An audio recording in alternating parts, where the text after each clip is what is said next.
నమస్తే. ఇండియా టుడేలో ఒక 1 ఇయర్ క్రితం ఒక రిపోర్ట్ వచ్చింది. అది ఇప్పుడు రెలవెంట్ అనిపించి నేను మీకు చూపిస్తున్నాను. మోరోవర్ అది ఇప్పుడు ట్విట్టర్లో సర్క్యులేట్ అవుతుంది. 1 ఇయర్ క్రితం ఇండియా టుడేలో ఇచ్చినటువంటి ఒక బులెటిన్లో ఒక చిన్న క్లిప్ ఇప్పుడు ట్విట్టర్లో ట్రెండింగ్ అవుతుంది.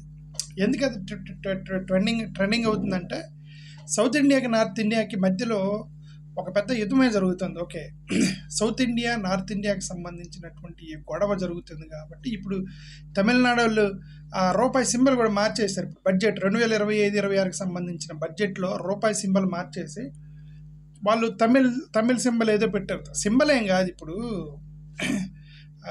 మనోళ్ళు ప్రామిసరీ నోట్ రాసేటప్పుడు తెలుగులో రాస్తారు, కొంతమంది ఇంగ్లీష్లో రాస్తారు, కొంతమంది తెలుగులో రాసేవాళ్ళు రూ 500 ₹2 వడ్డీ లెక్కన సోన్స్ పర్సన్కి ఇస్తున్నాను ప్రామిసరీ రూట్ రాస్తాం కదా, అక్కడ హిందీ సింబల్ వేయరు కదా తెలుగులో రాసేటప్పుడు.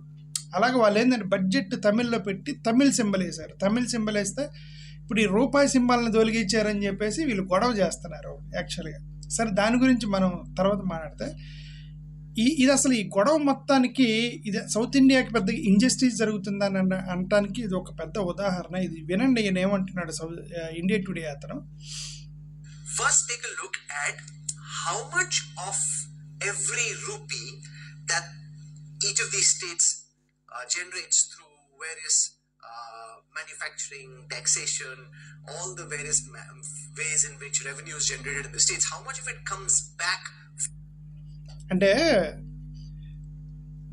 మన రాష్ట్రంలో, అంటే దేశం ప్రతి రాష్ట్రంలో ఉన్నటువంటి ఇండస్ట్రీస్ ద్వారా కానీ, ఇన్కమ్ ట్యాక్స్ కానీ, లేదంటే ఏ ట్యాక్స్ అయినా సరే, ఒక రాష్ట్రం అనేది సెంట్రల్ గవర్నమెంట్కి ఎంత ఇన్కమ్ ఇస్తుంది, ఎంత ఇన్కమ్ జనరేట్ చేస్తుంది, ఆ సెంట్రల్ గవర్నమెంట్ మనం పంపించినటువంటి డబ్బుల్లో కొంత భాగం తిరిగి స్టేట్ గవర్నమెంట్లకు పంపిస్తుంది అనమాట.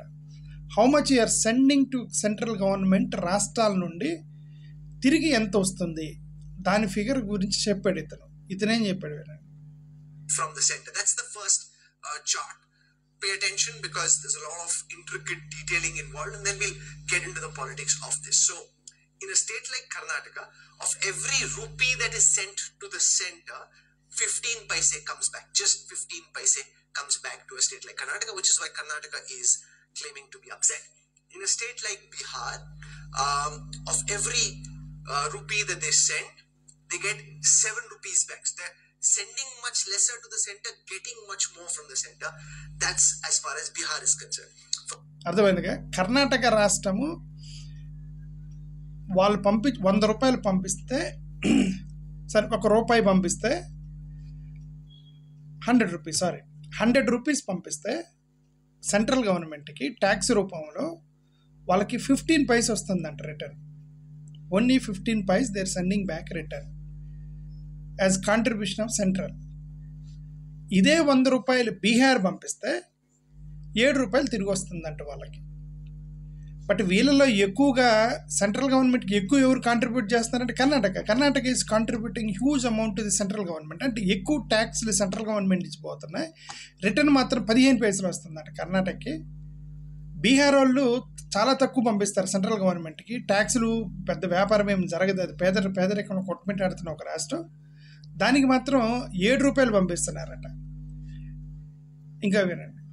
For a state like Tamil Nadu, remember, the Stalin government will also be joining the protest. For every rupee that they send, for every rupee they contribute to central finances, Tamil Nadu gets 0.29 paise back. So 0.29 paise you get back. That's only 30 paise out of 100, right? Whereas a state like UP, for every rupee UP sends to the center, they get 2.73 rupees back. So they're giving lesser, getting more. అదే తమిళనాడు వాళ్ళకి 29 vice వస్తుంటే 29 vice 100 రూపాయలు పంపిస్తే central గవర్నమెంట్కి 29 పైసలు తమిళనాడుకి వస్తే, ఉత్తరప్రదేశ్కి 2.73 price, అంటే ఆల్మోస్ట్ ₹3 వస్తుంది వాళ్ళకి. తమిళనాడు వాళ్ళకి ఇప్పుడు అది వాళ్ళ గొడవ. ఓకే, సరే, ఇది తమిళనాడు కర్ణాటక కరెక్ట్. ఆంధ్రప్రదేశ్కి ఎంత వస్తుంది అనేది మీకు డౌట్ రావాలి కదా. ఆంధ్రప్రదేశ్కి ఎంత ఇస్తున్నారు? ఇప్పుడు అతను మాట్లాడేటప్పుడు చెప్పాడు కదా, 15 పైస్ కర్ణాటకకు వస్తుంది, కర్ణాటక వాళ్ళు గొడవ చేస్తున్నారు. ఓకే, బీహార్కి 7 రూపాయలు 8 రూపాయలు ఇవ్వటం అంటే, మాకు 15 పైసలు ఇవ్వటం అంటే, మేము ఎక్కువ పంపిస్తున్నాం అని కర్ణాటక వాళ్ళు గొడవ చేస్తున్నారు, తమిళనాడు వాళ్ళు 29 పైసలకు గొడవ చేస్తున్నారు అని అన్నాడు కదా. మరి ఆంధ్రప్రదేశ్ వాళ్ళు ఏమీ గొడవ చేయట్లేదు కేంద్రంతో, ఆంధ్రప్రదేశ్ వాళ్ళు ఏం అడగట్లేదు, ఏం గొడవ చేయట్లేదు, వాళ్ళకి భజన చేస్తున్నారు. ఎందుకు భజన చేస్తున్నారు అంటే మేబీ మనకు 10 రూపాయలు వస్తుందని మీరు ఏమనుకుంటున్నారేమో. కాదు, మనకు వచ్చేది 15 paise. Andhra Pradesh is getting 15 paise equal to Karnataka. కర్ణాటకకి ఏదైతే వాళ్ళు పంపించే 100 రూపాయలు 15 పైసలు వస్తుందో, ఆంధ్రప్రదేశ్కి కూడా రఫ్లీ అప్రాక్సిమేట్గా 15 పైసలు వస్తుంది ఆంధ్రప్రదేశ్కి. కానీ కర్ణాటక వాళ్ళు గొడవ చేశారు, ఆంధ్రప్రదేశ్ వాళ్ళు గత 15 సంవత్సరాల నుంచి గొడవ చేయాలి, సైలెంట్గా ఉన్నారనమాట ఆంధ్రప్రదేశ్ వాళ్ళు. ఇప్పుడు అర్థమైంది ఎందుకు నా కన్సర్న్, ఎందుకు నేను కంటిన్యూస్గా దీని గురించి మాట్లాడుతున్నాను అని అంటే, నేను ఇదంతా స్టడీ చేస్తే అరే మన ఆంధ్రప్రదేశ్కి ఏదో అన్యాయం జరుగుతుంది, వీళ్ళు సైలెంట్గా ఉన్నారు, ఇది మనకి అన్యాయం జరుగుతుంది, మనం కూడా దీని గురించి మాట్లాడాలి. పాపం తమిళనాడు వాళ్ళు మాకు అన్యాయం జరుగుతుంది అని అడుస్తున్నారు, కేరళ వాళ్ళు మాకు అన్యాయం జరుగుతుంది, కర్ణాటక వాళ్ళు అన్యాయం జరుగుతుందని అరుస్తున్నారు, తెలంగాణ వాళ్ళు కూడా మొదలెట్టారు. ఇప్పుడు తెలంగాణకి ఎంత వస్తుందో మరి. ఓకే, వీళ్ళు మా తెలంగాణ వాళ్ళు కూడా మొదలెట్టారు, బట్ మన ఆంధ్రప్రదేశ్ వాళ్ళే మాట్లాడట్లేదు దీని గురించి. అంటే వీళ్ళకి తెలియదా, లేదంటే ఏమంటారు అంత నాలెడ్జ్ లేదని మనం అనుకోవాలా? బడ్జెట్లు ప్రవేశపెట్టే వాళ్ళు నాలెడ్జ్ లేదని మనమైతే అనుకోలేం కదా. ఓకే, తెలిసినా కూడా సైలెంట్గా ఉంటున్నారు అనేది అదొక బాధ అంతే తప్పితే ఇంకేం లేదు. Otherwise we are are talking about the state. ఇప్పుడు నేను ఈ వీడియోలు పెడుతున్నా సరే, ఏదైనా నా కోసం మా ఇంట్లో నాకు స్కీమ్ రాలేదు, నాకు ఏమంటారు రేషన్ కార్డు ఇవ్వలేదు, నాకు అమ్మ ఒడి ప్రోగ్రామ్ ఇవ్వలేదు, ఇది కాదు కదా నేను రోజు కంప్లైంట్ చేస్తాను. మన రాష్ట్రానికి అన్యాయం జరుగుతుంది, రాష్ట్రానికి ఇదిగో మనకి 15 మనం పంపించే 100 రూపాయల 15 పైసే తిరిగి వస్తుంది, కానీ బీహార్ వాళ్ళకి 8 రూపాయలు ఇస్తున్నారు. ఇప్పుడు కేంద్ర ప్రభుత్వాన్ని నిలబెడుతుంది ఇప్పుడున్న ఎన్డీఏ గవర్నమెంటే, కేంద్ర ప్రభుత్వం నిలబెడుతుంది ఎన్డీఏ నితీష్ కుమార్ గవర్నమెంటే. కోట్ల రూపాయలు బీహార్కి ఇస్తున్నారు. ఇక్కడ చంద్రబాబు నాయుడు గారి గవర్నమెంట్ పెద్ద ఎక్కువ అమౌంట్ తీసుకురాలేకపోయారు, మళ్ళీ భజన చేస్తున్నారు తిరిగి.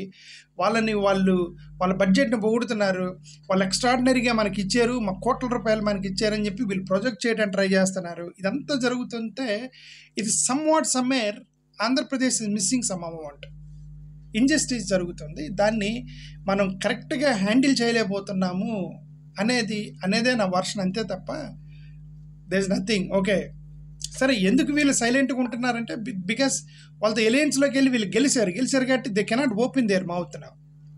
Chandrababu Naidu garu is not in the position to open his mouth and demand right, yes we're also joining in this protest, we're also questioning this, why we will get only 15 paise, why Bihar is getting 7 rupee 8 rupee అని చెప్పేసి చంద్రబాబు నాయుడు గారు అడిగేటువంటి పొజిషన్లో ఆయన లేరు, government లేదు. ఇప్పుడు NDA government, ఇక్కడ ఇండియా గవర్నమెంట్, అక్కడ ఎన్డీఏ గవర్నమెంట్. బట్ స్టేట్కి నష్టం జరుగుతుంది, అన్యాయం జరుగుతున్నప్పుడు ఎవరో ఒకరు మాట్లాడాలి అనేదే ఇంటెన్షన్, అంతే. Okay thank you.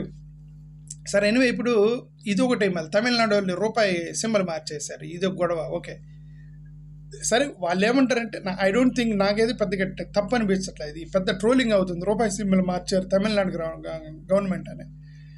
ఇప్పుడు మనోళ్ళు కూడా ఏంటంటే గ్రామీణ ప్రాంతాల్లో ప్రామిసరీ నోట్లు రాసుకునేటప్పుడు 10,000 రూపాయలు 2 రూపాయలు వడ్డీకి ఎవరో ఇచ్చినప్పుడు తెలుగులో రాస్తారు promissory note.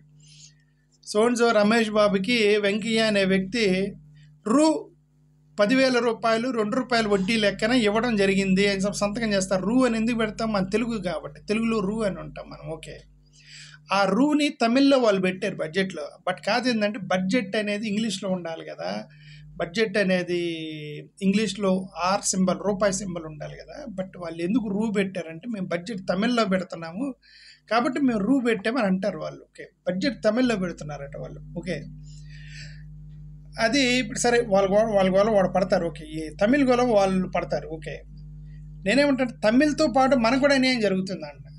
But we are not protesting, but they are protesting, అదే నేను చెప్పేది. Thank you.